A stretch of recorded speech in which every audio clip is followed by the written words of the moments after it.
Hello everyone, welcome back to kudos kitchen. ఈరోజు చుక్కకూర పచ్చడిలా అనిపించే ఈ అవకాడో పచ్చడిని సౌత్ ఇండియన్ స్టైల్లో ఏ విధంగా తయారు చేసుకోవాలో చూద్దాం. ఆలస్యం చేయకుండా ప్రొసీజర్లోకి వెళ్ళిపోదామా? ఫైన్. ఇప్పుడు ఒక నాన్ స్టిక్ ప్యాన్ని తీసుకొని దీంట్లో 4 లాంగ్ గ్రీన్ చిల్లీస్ని ఈ విధంగా 2 ఇంచుల లెంత్ ఉండేలా కట్ చేసుకుంటున్నాను. ఇప్పుడు ఈ పచ్చిమిరపకాయల పైన ఉన్న చెమ్మ పోయేంత వరకు డ్రైగానే వేయిస్తానండి. ఆ తర్వాత కొద్దిగా ఆయిల్ని యాడ్ చేసుకుందాం. ఒక 30 సెకండ్లు వేయించానండి. ఇప్పుడు వీటిపైన ఉండే చెమ్మ వెళ్ళిపోయింది.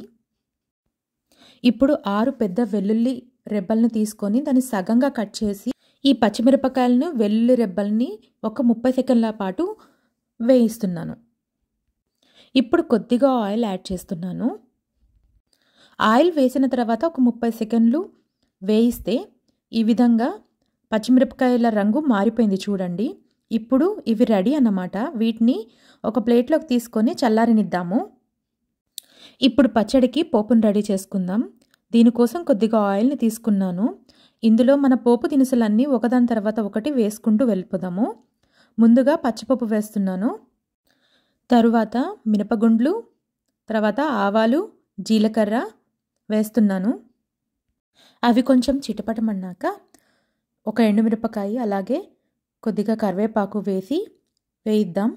ఎప్పుడైనా పోపు మాడుతుంది అనే సందేహం వచ్చినప్పుడు కొద్దిగా అందులో ఉప్పు వేయండి. అప్పుడు పోపు అస్సలు మాడదన్నమాట. స్టవ్ నుంచి దించే ముందు కొద్దిగా పసుపుని వేసి స్టవ్ ఆఫ్ చేసేయండి, సరిపోతుంది.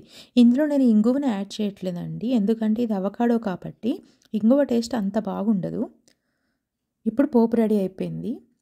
మనం ఒక రోలుని తీసుకుందాం. మన చిన్న రోలుని తీసుకొని మనం పక్కకు పెట్టుకున్న పచ్చిమిర్చి వెల్లుల్లిపాయల్ని తీసుకొని దీన్ని కొద్దిగా కావాల్సినంత ఉప్పు వేసుకొని దంచుకోవాలన్నమాట.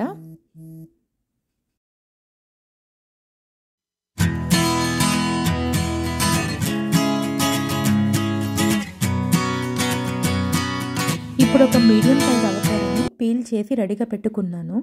సో దీన్ని ఇప్పుడు దీంట్లో ఉండే సీడ్ తీసేస్తున్నాను చూడండి.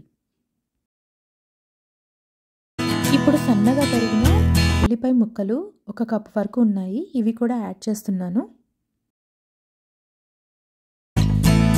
ఇప్పుడు దీనికి పోపుని కూడా యాడ్ చేద్దాం. ఇప్పుడు మనం రెడీ చేసుకున్న పచ్చిమిర్చి, వెల్లుల్లి, ఉప్పు ముద్దను కూడా దీంట్లో యాడ్ చేస్తున్నాను. ఈ పోపులో కొద్దిగా వాటర్ పోసి కొంచెం వాటర్ని కూడా ఈ మిశ్రమానికి యాడ్ చేయండి. అన్నీ కూడా చక్కగా మిక్స్ చేయండి. అవకాడో వచ్చేసి పూర్తిగా స్మాష్ అయిపోవాలి. మీరు ముందే అవకాడోని కంప్లీట్గా గుజ్జుగుజ్జుగా చేసి ఆ తర్వాత ఆనియన్స్ పోపును వేసినా సరిపోతుంది. ఇప్పుడు చెప్పాను కదా చుక్కకూరలాగా ఉంటుందని అవకాడో. సో అందుకోసం దాన్ని ఎన్హాన్స్ చేయడానికి నిమ్మరసాన్ని వాడుతున్నాను అనమాట. ఇప్పుడు కనుక ఈ పచ్చడిని మీరు తింటే అచ్చం చుక్కకూరను తిన్నట్టుగా ఉంటుందన్నమాట. ఒకసారి ఖచ్చితంగా ట్రై చేసి చూడండి.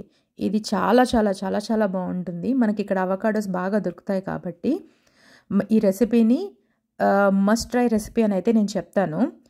ఇప్పుడు దీన్ని సర్వింగ్ బౌల్లోకి తీసుకుందాము.